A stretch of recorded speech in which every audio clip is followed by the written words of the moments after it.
ನಮಸ್ಕಾರ, ನಾನು BR ನಾಯ್ಡು.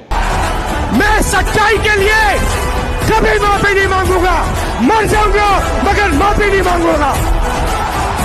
ಸತ್ಯದ ಪರವಾಗಿ, ಜನರ ಪರವಾಗಿ ದನಿ ಎತ್ತುವುದು ನನ್ನ ಕರ್ತವ್ಯ ಎಂದು ರಾಹುಲ್ ಗಾಂಧಿ ಅವರು ಪದೇ ಪದೇ ಹೇಳ್ತಾರೆ. ಆದರೆ ಮೋದಿ ಸರ್ಕಾರ ಏನು ಮಾಡುತ್ತಿದೆ? ಡಾಲರ್ ಎದುರು ರೂಪಾಯಿ ಮೌಲ್ಯ ಕುಸಿಯುತ್ತಿರೋದನ್ನ ಮೋದಿ ಸರ್ಕಾರ ಹೇಗೆ ಸಮರ್ಥಿಸಿಕೊಳ್ತಿದೆ ನೋಡಿ. ನಮ್ಮ 1,000 ರೂಪಾಯಿ ಪಾಕಿಸ್ತಾನದಲ್ಲಿ 3,145 ಪಾಕಿಸ್ತಾನಿ ರೂಪಾಯಿ ಆಗುತ್ತದೆ. ಅಂಧಭಕ್ತರು ಪಾಕಿಸ್ತಾನದ ಕರೆನ್ಸಿಗಿಂತ ನಮ್ಮ ರೂಪಾಯಿ ಬೆಲೆ 3 ಪಟ್ಟು ಹೆಚ್ಚಾಗಿದೆ. ವಾ ವಾ ವಾ, ಏನು ಅಭಿವೃದ್ಧಿ ಎಂದು ಹಾಡಿ ಹೊಗಳುತ್ತಾರೆ. ಈಗ ದೇಶದಲ್ಲಿ $1ಗೆ 60 ರೂಪಾಯಿ ಕೊಡ್ತೇವೆ.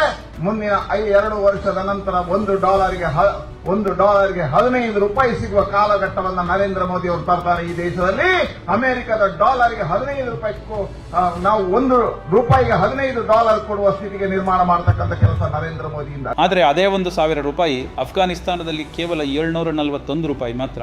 ಎಂಥ ಸಣ್ಣ ಪುಟ್ಟ ದೇಶಗಳೆದುರು ನಾವು ನಾಚಿಕೆಗೀಡಾಗಿದ್ದೇವೆ ಅಲ್ವಾ? झूठ बोलो झूठ बोलो झूठ बोलो. ಅಫ್ಘಾನಿಸ್ತಾನ ಬಗ್ಗೆ ಯಾರು ಯಾಕೆ ಮಾತಾಡಲ್ಲ? ಅಫ್ಘಾನಿಸ್ತಾನ ಆರ್ಥಿಕತೆಗಿಂತ ನಮ್ಮ ಆರ್ಥಿಕತೆ ದುರ್ಬಲವಾಗಿದೆ ಎಂದು ಅಂಧಭಕ್ತರು ಏಕೆ ಅರ್ಥ ಮಾಡಿಕೊಳ್ಳುತ್ತಿಲ್ಲ? ದೇಶಾದ್ಯಂತ ಮೋದಿ ಮೀಡಿಯಾದ ಮಂತ್ರ ಒಂದೇ, ಮೋದಿ ಮೋದಿ ಮೋದಿ.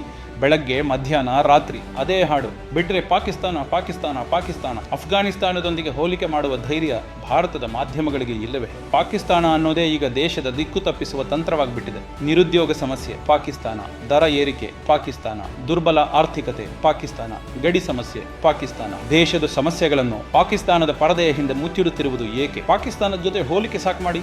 ಜಗತ್ತಿನ ದೊಡ್ಡ ರಾಷ್ಟ್ರಗಳ ಜೊತೆ ನಿಮ್ಮನ್ನು ಗುರುತಿಸಿಕೊಳ್ಳುವ ಪ್ರಯತ್ನ ಮಾಡಿ. ಧನ್ಯವಾದಗಳು. ಜೈ ಹಿಂದ್, ಜೈ ಕರ್ನಾಟಕ.